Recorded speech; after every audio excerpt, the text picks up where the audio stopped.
Our reading this morning comes from Genesis 18, verses 1 through 15. It is this intriguing reading. It is the last and final time, the final of about 4 times, when God comes to Abraham and Sarah and says, "You will have a son." The first time came about 25 years before this and a few intermittent periods along the way. And then finally, that God comes in Genesis 18, and the reaction is not what we would expect. It is laughter. Genesis 18. The Lord appeared to Abraham by the oaks of Mamre, and as he sat at the entrance of his tent, it was in the heat of the day. Abraham looked up and saw 3 men standing near him, and when he saw them, he ran from the tent entrance to meet them, and he bowed down to the ground. He said, "My Lord, if I have found favor with you, do not pass by your servant. Let a little water be brought, and wash your feet, and rest yourselves under the tree. Let me bring a little bread that you may refresh yourselves, and after that you may pass on, since you have come to your servant." And they said, "Do as you have said." Abraham hastened into the tent to Sarah and said, "Make ready 3 measures of choice flour, knead it, and make cakes." Abraham ran to the herd and took a calf, tender and good, and gave it to the servant, who hastened to prepare it. Then he took curds and milk and the calf that he had prepared and set it before them, and he stood by them under the tree while they ate. They said to him, "Where is your wife Sarah?" And he said, "There in the tent." And then one of them said, "I will surely return to you in due season, and your wife Sarah will have a son." Now Sarah was listening at the tent entrance behind him. Abraham and Sarah were old, advanced in age. It had ceased to be with Sarah after the manner of women. So Sarah laughed to herself and said, "After I have grown old and my husband is old, shall I be fruitful?" The Lord said to Abraham, "Why did Sarah laugh and say, 'Shall I indeed bear a child now that I am old?' Is anything too wonderful for the Lord? At that time I will return in due season, and Sarah will have a son." Sarah denied it, saying, "I did not laugh," for she was afraid. And he said, "Oh, yes, you did laugh." Amen. This is the word of the Lord.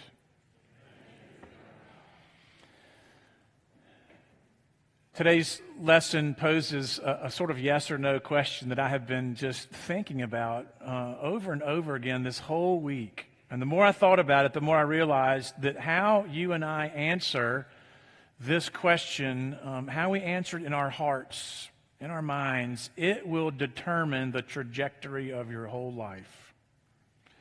The Lord asked Abraham, "Is anything too wonderful for the Lord?"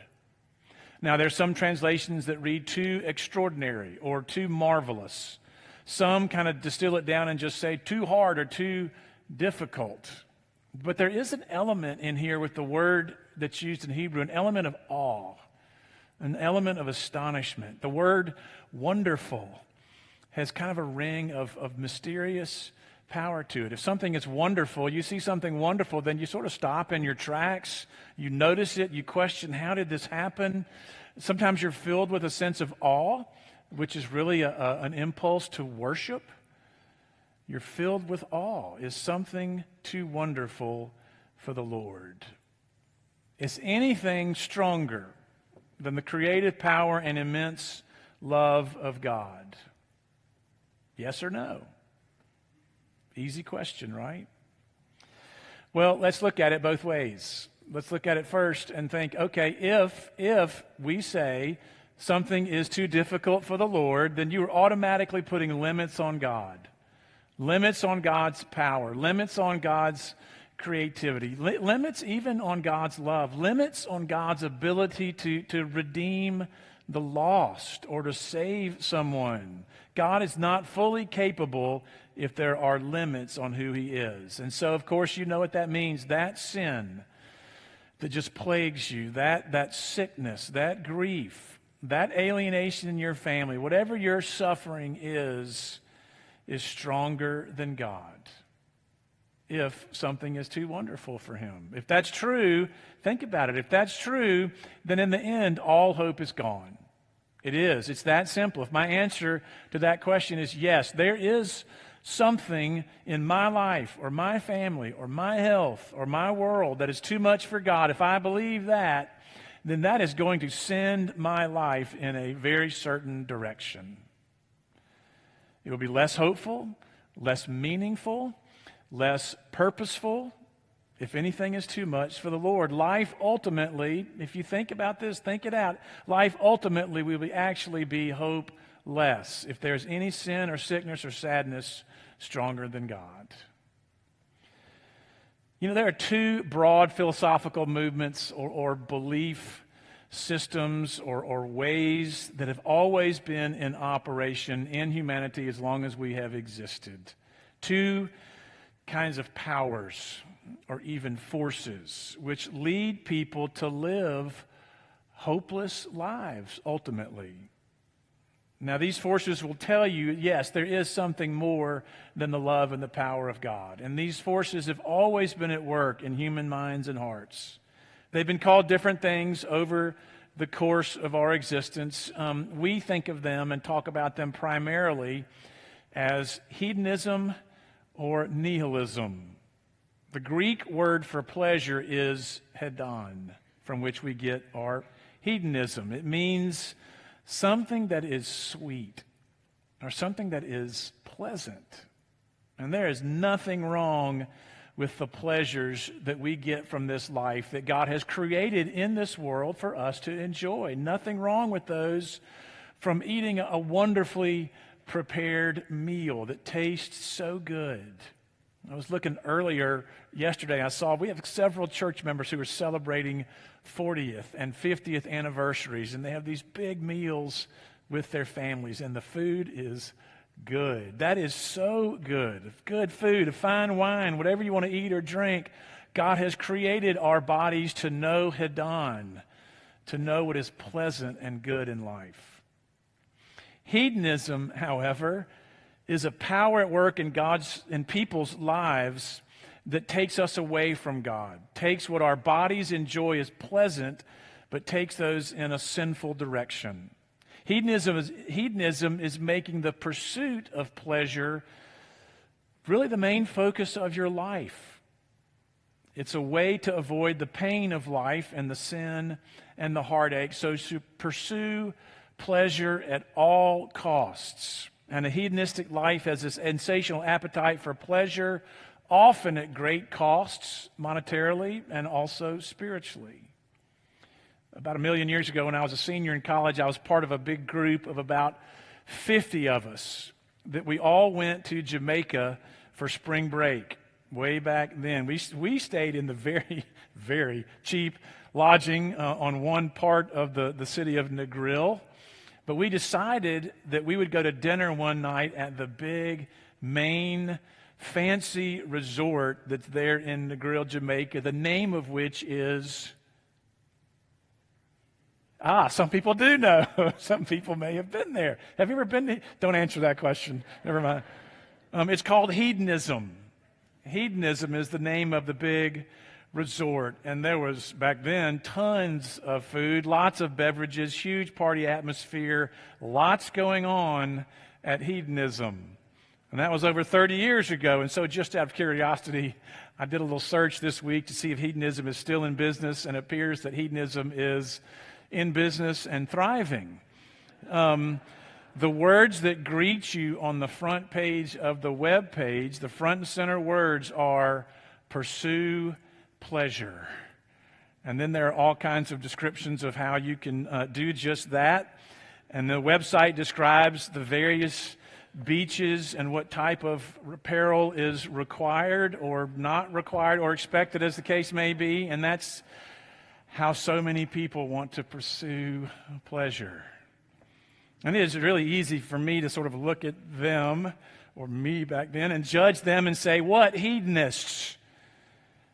But then I wonder if you and I aren't also a little more hedonistic than good Presbyterians would like to admit on a Sunday morning. How much do we spend on the pleasures of life? Just eating out really fine food and good food and alcohol and traveling and hobbies and adventures Have you ever added up how much you spend on the pleasures of life? And it's a fine line. And I'm not even sure where that line is. It's a fine line because we are invited by God to enjoy life. And God has provided so many enjoyable, sweet things in this world for us to eat and drink and to enjoy. But I do wonder where that line is and how often my life is sometimes too geared and too dedicated to the pursuit of pleasure over living faithfully, especially living faithfully in the hardship and the pain of life. Because so many times our pursuit of pleasure is there to avoid dealing with the real pain and the messiness of our lives, and sometimes we are probably more hedonistic than we want to admit. The other major philosophy that undergirds so much of humanity throughout all our existence, it's known by different things. Nihilism is the one that rises up in the 20th century especially. Nihil is the Latin word for nothing. A nihilistic worldview says that in the end, nothing matters. There is no larger purpose to life, certainly no God creating and guiding creation to any kind of teleological or purposeful end. Human life itself, your life, has no intrinsic value at all. Nothing is moral or immoral because those terms are just created by different societies to fit a given culture at some point in history. What's morally good or wrong is only what a society says it is for their particular time and place, because there are no moral absolutes that span all time and every place, so they claim. This view believes that many things are stronger than God because there is no God. Those two forces have always been at work in humanity, and they are alive and well right now. And the most danger that a soul can be in comes when these two ways or forces combine in somebody's life. When hedonism and nihilism merge in a person, watch out, because that person is in grave danger. Grave danger when a hungry pursuit of pleasure combines with the belief that there are no moral absolutes and nothing really matters in the end. If that's you, you will be a very dangerous person and you will leave a lot of wreckage in your wake. There's a television series that ran from 2007 to 2014. It was set in California. I watched a few episodes of it recently. It had the name California in its title. It starred David Duchovny, who played Mulder back on the X-Files back in the 90s, if you remember that. He plays a character named Hank Moody, who is always getting in trouble because his life is the epitome of hedonistic nihilism. He drinks too much. He engages in all kinds of extracurricular relationships. At the same time, he is trying to raise a daughter and instill in her values that he thinks she ought to have as she grows up. But it completely backfires because how he lives contradicts what he wants to teach someone. And Hank Moody is this fictional character, but the hedonistic nihilism he represents in our world and our culture is not fictional at all. There was a fascinating article this week, and I've been reading lots of articles like this, and you probably have too. It's in regard to our nation's 250th anniversary. And a fascinating article about the insertion by Thomas Jefferson of this one phrase into the Declaration of Independence that is totally unique to our history and our country. It is that people have a right to pursue happiness. A right to pursue happiness. A government's job is to safeguard life, liberty, and the pursuit of happiness. Only for Jefferson, happiness was not just an abstract concept, an individual pursuit of one's own pleasure just meant for that person alone to pursue at any cost, especially at the expense of others.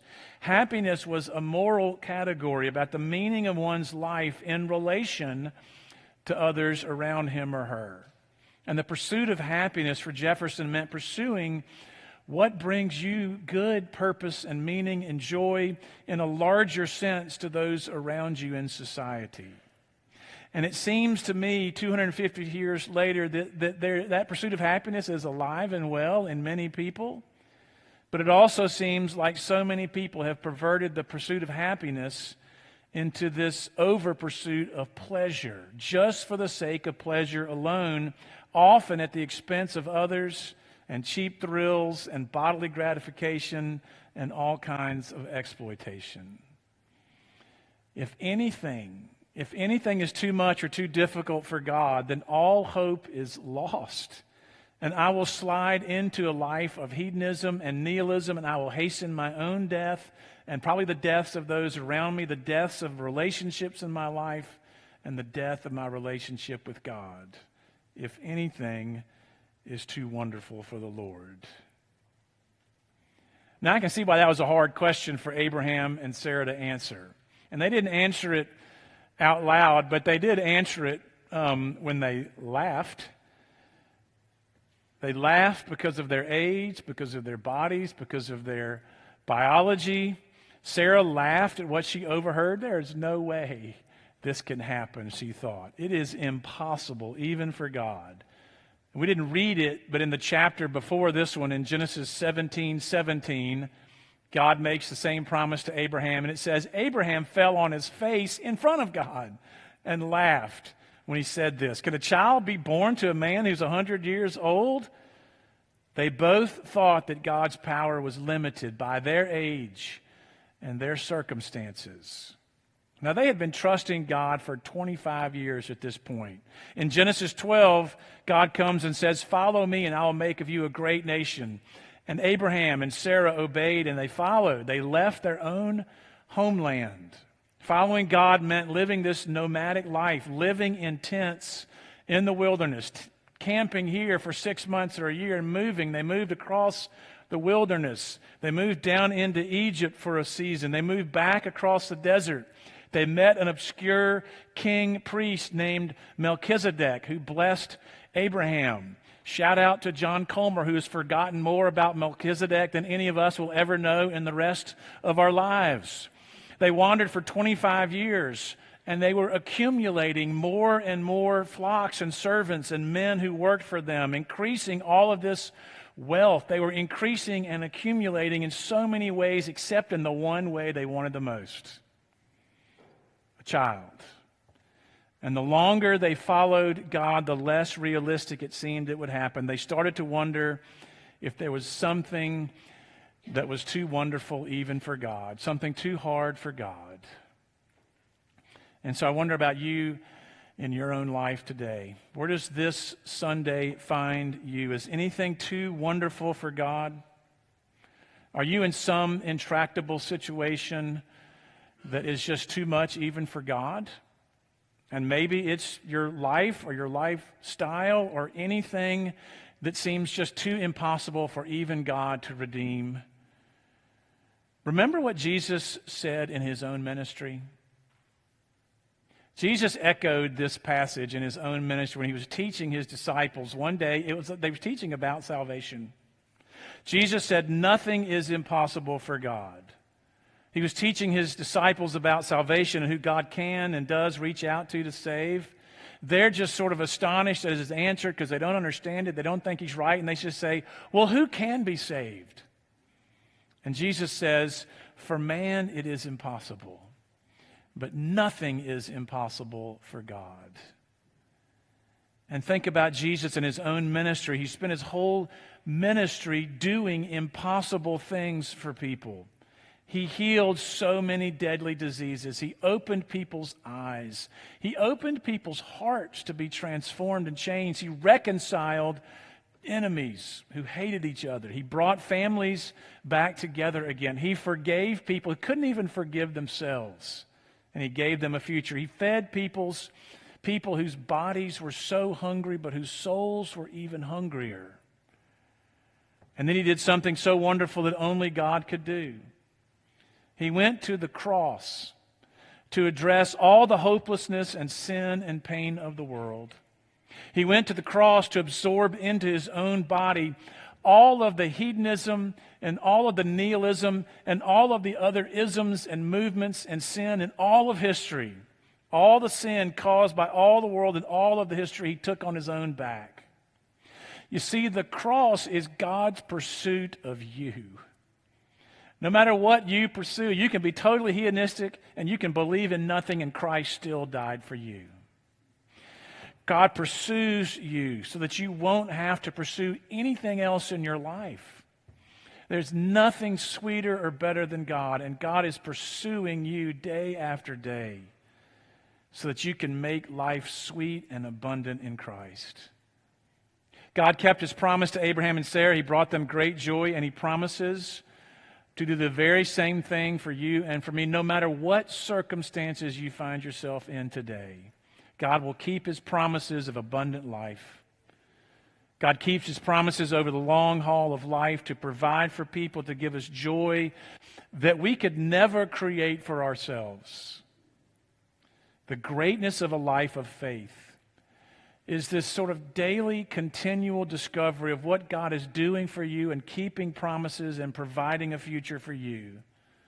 And the longer you trust and follow God, 2 years, 25 years, your whole life, the longer you trust and follow God, the more meaning and value and worth that God will bring to you.